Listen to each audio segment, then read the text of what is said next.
Alam niyo ba guys, na napaka-powerful ng mga salita?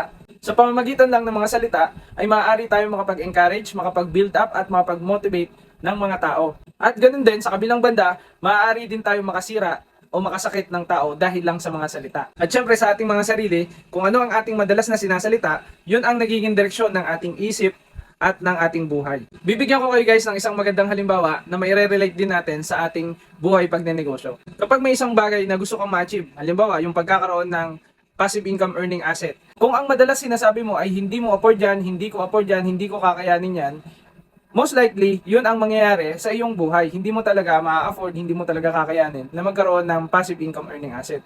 Pero kung ang iisipin mo at kung ang salitang gagamitin mo ay how can I afford it? Paano mo ma-afford? Paano mo kakayanin? Ano yung mga kaparaanan o way na dapat mong gawin? Paano mo ma-improve yung sarili mo? Paano mo ma-improve yung personal mo? Sa mga ganong salita, matutulungan mo yung isip mo na mag-work o mag-isip ng kaparaanan o ng solution para magawa mo yung mga bagay na yun.